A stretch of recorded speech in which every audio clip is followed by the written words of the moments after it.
Ini kaum muslimin fadilah di puasa di alam kubur. Yuk kita lanjutkan perjalanan. Tadi ya, ketika kita berada di alam kubur, alam dunia ini mungkin masih eksis. Ada anak cucu kita, duriah-duriah kita yang masih memakmurkan alam dunia ini. Tapi nanti ada titiknya ketika sangkakala ditiup. Apa yang terjadi? Tiba-tiba bumi bergoncang dengan goncangan yang dahsyat. Tiba-tiba kita itu melihat bumi itu kemudian terbelah, gunung-gunung berhambur-hamburan, bintang-bintang berjatuhan, langit itu terlihat berwarna merah seperti kilapan minyak, bahkan kemudian runtuh sehingga kemudian matahari itu kemudian digulung.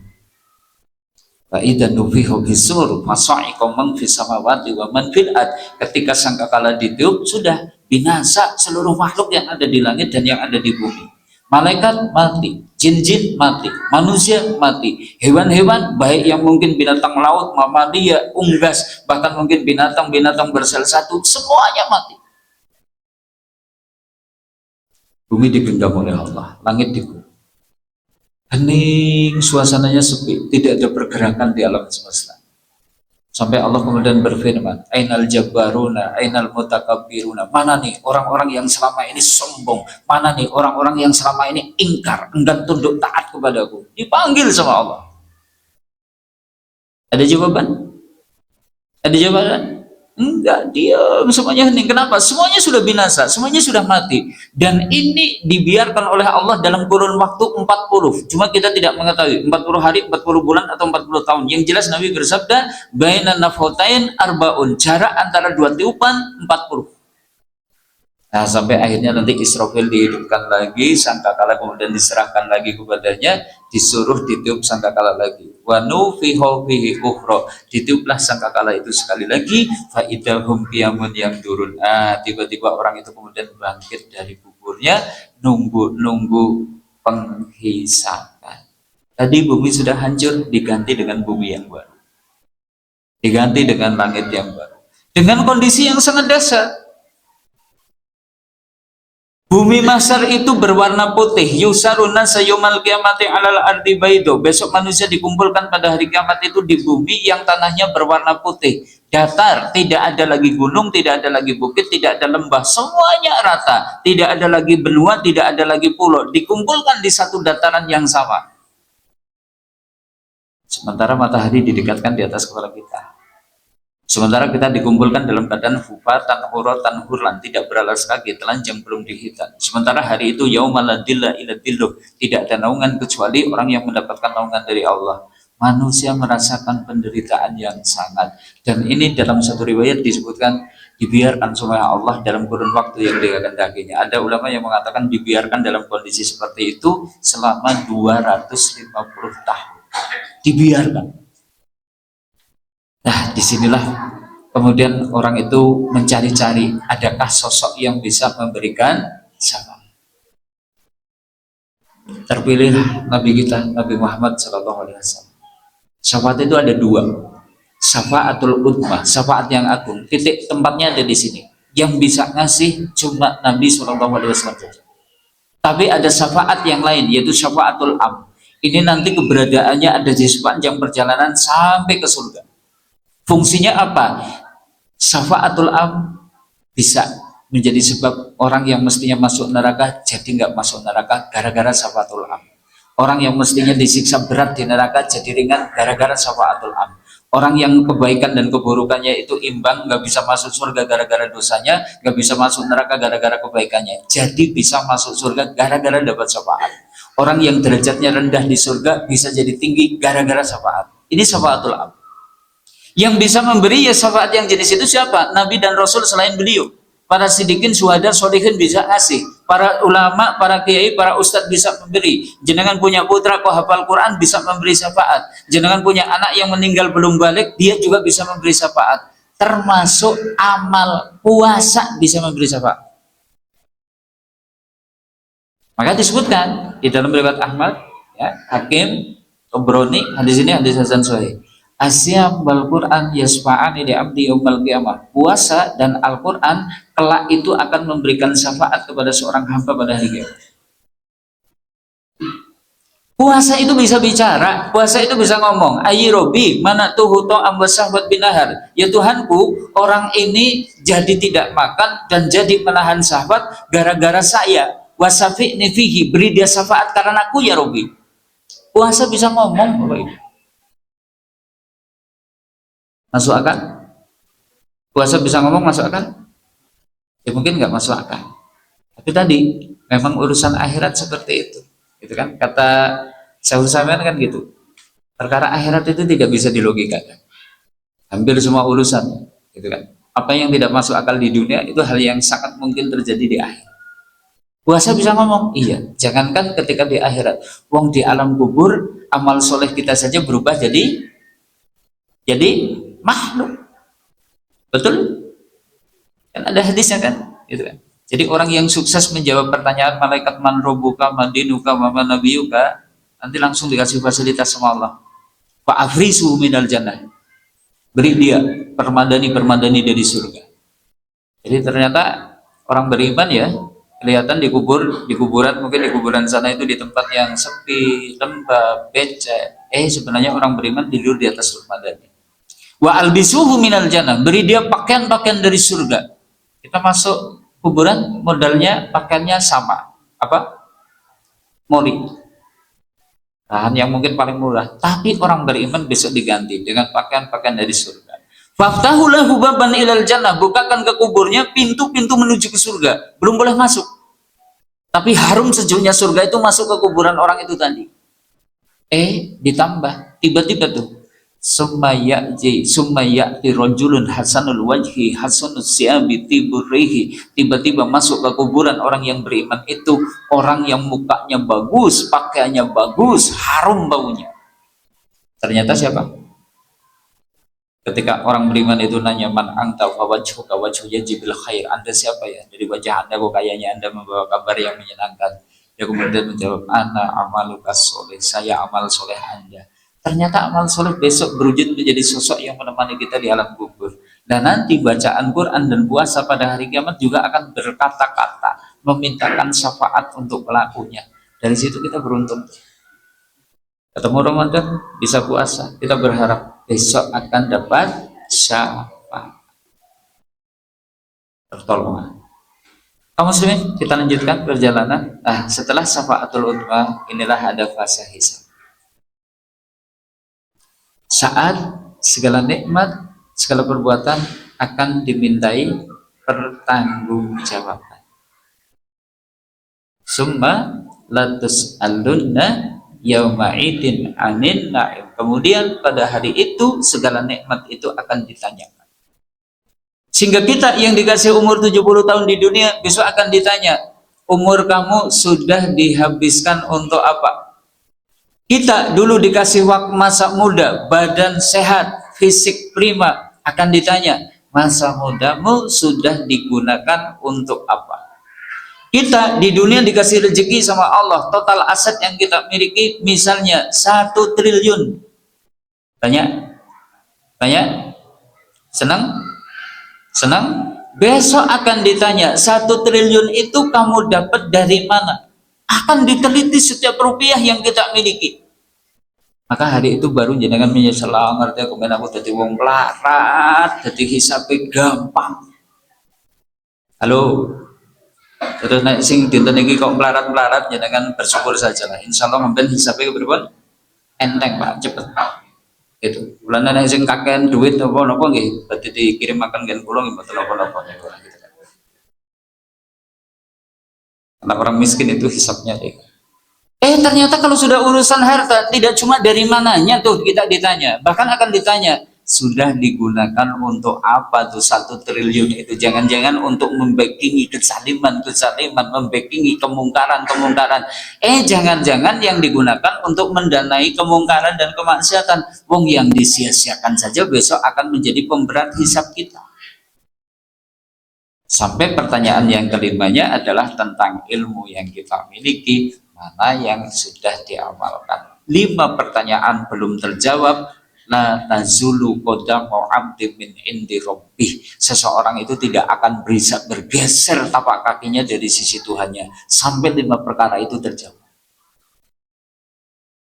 Nanti apa tuh manfaat ibadah puasa di titik ini? Kita lewati. Nggak cuma dihisab, bahkan setiap perbuatan yang kita lakukan itu ternyata ada track recordnya, ada catatannya. Sering kami sampaikan, sekedar gerak bibir, jenengan kok kemudian bibir bergerak ke kiri 1 senti, ke kanan 1 senti, dicentang sodakoh. Jenengan kok bibir bergeraknya 1 senti ke kiri tok, dicatat dosa. Kenapa? Menjek. Jangan kok ternyata mata berkedip-kedip, tapi kedip-kedipnya ini kedip-kedip khianat gitu kan, karena ngode seseorang dan seterusnya, pun dicatat dosa. Sekecil itu akan tercatat, ya. Bahkan sekecap ucapan yang keluar dari mulut kita pun akan dicatat.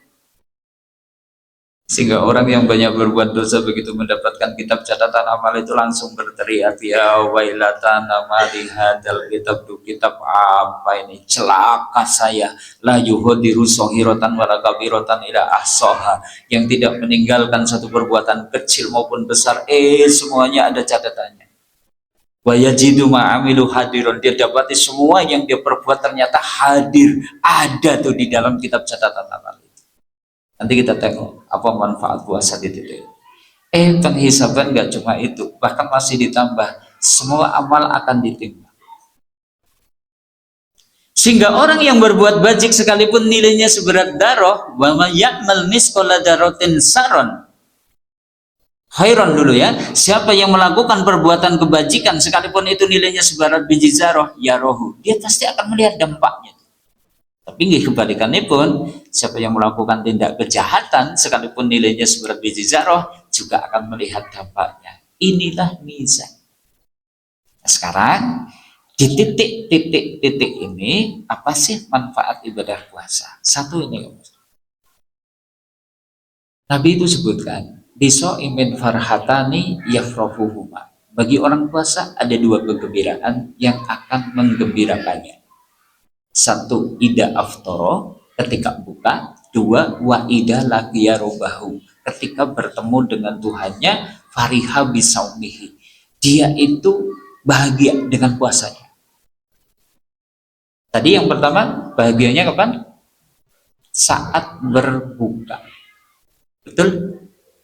Kalau buka bahagia, kenapa? Kenapa? Dawet, kolak, opor ayam, rendang, itu kan, bandeng presto, dan seterusnya. Bukan. Ternyata yang bikin gembira bukan itu. Sering kami sampaikan, wong buktinya kita minum seteguk air saja rasanya gimana? Ya Allah, sudah puasnya luar biasa. Sehingga apa yang di pagi hari kita angan-angankan bahwa itu sesuatu yang lezat, enak, dan seterusnya, pripun? Ternyata biasa-biasa saja tuh. Nah, esok-esok ibu-ibu pas di depan tukang sayur, baru balungan, kayaknya nak sok balungan, kayaknya gue buka enak. Tonggolnya baru tuku banteng, aku tak melu tuku banteng lah, gitu kan. Tonggolnya tuku jengkol, iya jadi jengkolnya jangan kelewat ya, gitu kan. Semuanya dibeli, cendolnya dibeli, cinconnya dibeli, bahan kolaknya juga dibeli. Begitu buka, gimana? Minum seteguk air, rasanya udah dapat, sudah nggak menarik, cincok sudah nggak menarik, betul? Jadi teringat zaman kecil dulu loh. Saya kan mau deso itu, pas bulan puasa itu biasanya pas musim langsep. Itu ke kebun langsep bawa mulai, go buka. Nemu asam bawang ya dikumpulkan simpen. Cari apa? Go buka, gitu kan. Zaman dulu itu ada kerupuk kolong ya. Kerupuk kolong gitu kan, wah ini tuku kerupuk kolong gue buka, diumpet-umpet kayak bareng wayai buka gimana? Lupa. Ibu sekarang uang tua juga kayak gitu, tadi balungan dituku, banteng dituku, sebarang nanti wayai buka, nggak kadar, bapak pripun kok dapetnya buatan diunjuk, wis mengko wae lah bu, bar sholat taraweh, terus tak darusan yang masjid, kondur wis jam 09.00, pak jarene dapetnya berdi diunjuk bar taraweh, wis mengko wae lah bu, nek sahur mau jawab apa? Dawet. Tatitene ora bakalan diunjuk gitu kan. Sahur pak, jarane dawet arep diunjuk pas sahur gitu. Sahur kok dawet. Akhirnya kemudian dicampakkan begitu saja. Oh, ternyata yang bikin gembira itu bukan menu tuh, Tapi memang seperti orang puasa itu ibarat dia start lomba, dia sampai finish. Yang sering saya contohkan, ibarat orang itu mendaki gunung itu berat, lelah, letih. Tapi begitu sampai di puncak, lihat keindahan yang ada di sana gimana? Terbayarkan. Bahagianya di situ. Masih ditambah wa idza laqiya rabbahu fariha bisaumihi. Ketika bertemu dengan Tuhannya, dia akan bahagia gara-gara puasanya. Bisa jadi orang-orang inilah, karena nanti hisab kita itu akan dipanggil satu persatu di hadapan Allah. Dimintai pertanggungjawaban. Orang yang berpuasa akan dihisab dengan hisab mudah. Dia bahagia dengan ibadah puasa yang dia tunaikan. Orang yang berpuasa senang ketika mendapatkan pembagian kitab catatan amal. Kenapa? Catatan-catatan dosanya sudah terhapus. Sehingga yang kemudian nampak dalam kitab catatan amal itu adalah kebaikan-kebaikan amal solehnya. Kan tadi, man soma ramadhana imanan wahtisaban ghufirallahu ma taqaddama min dambi. Di dunia puasa menghapus dosa, dampak buruk dari dosa terhilangkan. Di akhirat dengan dihapuskannya dosa-dosanya, kitab catatan amalnya menjadi bagus. Dan ketika di mizan, puasa akan memberatkan timbangan kebaikan kita. Kenapa? Karena pahala ibadah puasa unlimited, sangat berlimpah. Yang sering kami sampaikan, kalau amal lain kan sudah ada rumus, sudah ada hitungannya. Oh, ini baca Quran pahalanya 10 hasanah. Oh, ini infak sedekah dari 10, 70 sampai 700. Tapi Allah berfirman, illa siyam, kecuali puasa. Fa innahu li wa anna adzibi. Puasa itu buatku, aku langsung yang akan membalasnya. Amal kok dibalas langsung sama Allah, artinya gimana? Pahalanya sangat berlimpah, sehingga nanti akan memberatkan timbangan-timbangan kebaikan kita. Inilah fadilah puasa saat penghisaban.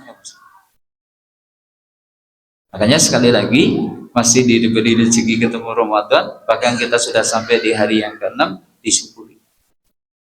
Banyak orang yang sudah tidak berkesempatan lagi ketemu Ramadan, atau mungkin ada yang masih ketemu tapi fisiknya sudah lemah, sudah tidak mampu lagi berpuasa. Kita masih ketemu dan diberi sehat, syukur.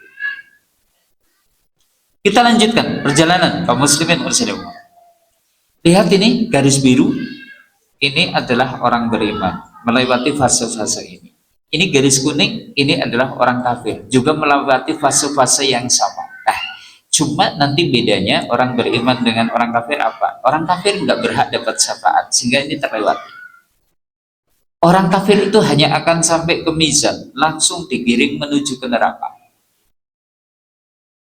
Maka di titik ini nanti akan ada seruan, mangkana ya'budu syai'a falyatabi'hu. Barang siapa yang dulu di dunia itu beribadah kepada sesuatu, ikuti sesembahannya. Maka orang yang dulu nyembah batu, batu masuk neraka, penyembahnya masuk neraka. Yang dulu itu beribadah kepada pohon, pohon masuk neraka, penyembahnya masuk neraka. Yang dulu beribadah kepada salib, salib masuk neraka, penyembahnya masuk neraka, dan seterusnya. Nah, terus yang tersisa siapa? Yang tersisa wayabqa hadhil umat. Yang tersisa adalah umat ini masih melanjutkan perjalanan. Ada fase telaga. Saat kita mampir di telaganya Nabi, yang Nabi menyebutkan airnya lebih putih daripada susu, lebih manis daripada madu. Jumlah cawan yang ada di pinggir telaga ini sebanyak bintang yang ada di langit. Waman syariba minha lam yatma'u abadan. Siapa yang minum air telaga itu tidak akan pernah haus selama-lamanya. Nanti di ujung mahsyar Allah akan menampakkan dat-datnya. Orang-orang beriman begitu melihat dat Allah, mereka itu akan menyungkur sujud. Ada orang yang mau sujud nggak bisa sujud. Ketahuan dia dulu di dunia sujudnya hanyalah kemunafikan, maka garisnya jadi dua, ada orang munafik, ada orang beriman. Ketiganya kafir, munafik, beriman sama-sama mendatangi neraka. Dan terus apa bedanya mukmin kafir kok padha wae sama-sama mendatangi neraka? Surat Maryam ayat 71 ya. Wa minkum illa wariduha kana ala rabbika hatman maqdiya. Tidak ada seorang pun dari kalian kecuali pasti akan mendatangi neraka. Yang demikian itu bagi Tuhanmu satu kepastian yang sudah ditetapkan. Tidak. Orang kafir mendatangi neraka dengan memasukinya atau dilemparkan ke dalamnya. Orang munafik, orang beriman mendatangi neraka dengan disuruh meniti jembatan yang dibentangkan di atasnya, yang namanya sirat. Bedanya di situ. Cuma sirat ini dahsyat banget nih. mudhadatun manzilatun 'alaiha khatatifu wa kalaliku. Sirat itu jalan yang licin lagi menggelincirkan, di atasnya ada besi-besi penyambar, cakar-cakar pengait, di kanan kirinya ada duri-duri yang membahayakan.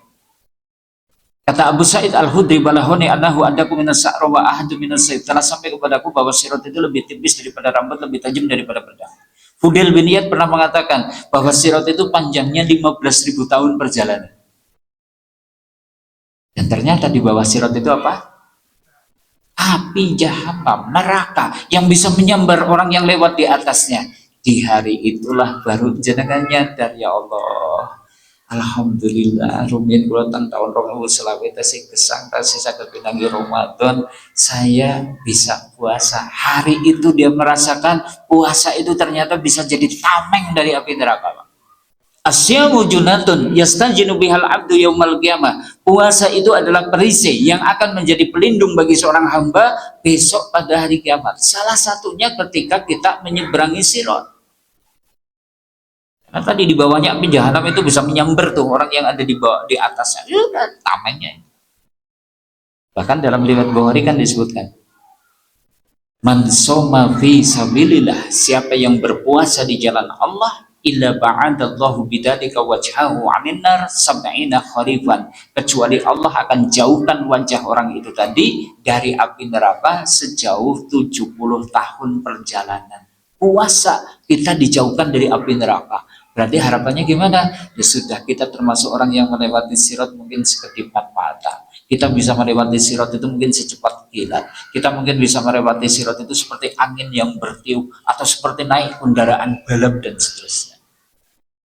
Inilah keutamaan ibadah puasa saat di titik ini bisa jadi tameng dari apinya.